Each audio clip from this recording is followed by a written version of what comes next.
ब्रेकनंतर स्वागत आणि यावेळेला एक मोठी बातमी आहे। संतोष देशमुख हत्या प्रकरणातील सुदर्शन घुले आणि सुधीर सांगळे यांना पुण्यातून अटक करण्यात आली होती। या आरोपींना थोड्याच वेळात केज कोर्टामध्ये हजर केलं जात आहे। आरोपींना वैद्यकीय चाचणीसाठी केजमधल्या रुग्णालयात नेण्यात आलंय। त्यानंतर थोड्याच वेळात आरोपींना कोर्टामध्ये हजर केलं जाणार असून या पार्श्वभूमीवर केज कोर्टाबाहेर पोलीस बंदोबस्त वाढवण्यात आलाय। थेट जाऊयात आमचे प्रतिनिधी सुरेश जाधव यांच्याकडे।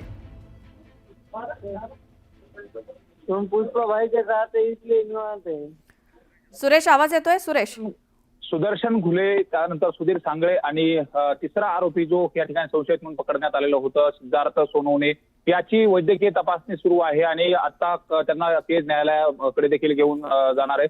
त्या अनुषंगाने जी इथं आपण पाहतोय पोलीस प्रशासन हे त्याचबरोबर मोठा बंदोबस्त करण्यात आलेला आहे आणि याच हॉस्पिटलमध्ये त्यांची वैद्यकीय तपासणी करण्यात येईल। ही दुसऱ्यांदा वैद्यकीय तपासणी करण्यात येते। या अगोदर जर बघितलं आपण तर नेकनूरमध्ये देखील त्यांची वैद्यकीय तपासणी करण्यात आली होती। नेकनूरमध्ये त्यांची कसून चौकशी देखील करण्यात आली होती आणि त्यानंतर आता बीड केजच्या या उपजिल्हा रुग्णालयामध्ये या ठिकाणी त्यांची वैद्यकीय तपासणी सुरू आहे।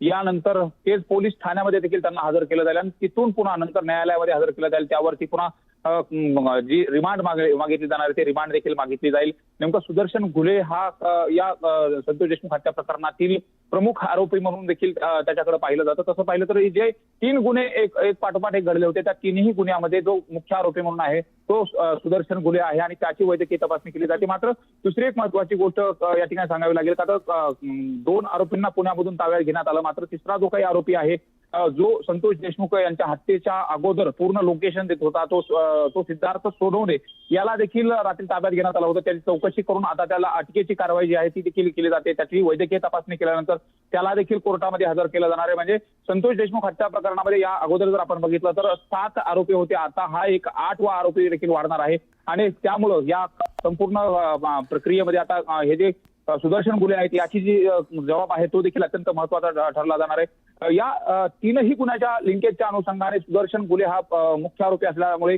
सीआयडी असेल, एसआयटी असेल आणि स्थानिक गुन्हे शाखेचे पोलीस हे आता त्याची कसून चौकशी करतील आणि हत्येच्या प्रकरणाच्या संदर्भातली जी प्रमुख माहिती आहे ती देखील समोर येणार आहे आणि त्याच अनुषंगाने आता त्याची वैद्यकीय तपासणी सुरू आहे। वैद्यकीय तपासणी झाल्यानंतर त्याला कोर्टामध्ये हजर केलं जाणार आहे। कोर्ट कशा पद्धतीने आता किती दिवसाची रिमांड देत आहे, त्यामध्ये न्यायालयीन पोलीस सीआयडी कोठडी किती दिवसाची देते हे देखील पाहणं महत्वाचं ठरणार आहे। मात्र महत्वाची गोष्ट म्हणजे एकूण या प्रकरणामध्ये आता शासकीय वकील म्हणून बाळासाहेब कोल्हे आज ते देखील युक्तिवाद मांडणार आहेत। तर आरोपीच्या वतीनं अद्याप कोण वकील युक्तिवाद करतील या संदर्भामध्ये माहिती समोर आली नाही। मात्र शासकीय वकील म्हणून बाळासाहेब कोल्हे हे आज पहिल्यांदाच त्यांना राज्य शासनानं पब्लिक प्रोसिक्युटर म्हणून नियुक्त केले आहे ते न्यायालयामध्ये मान्य करतील।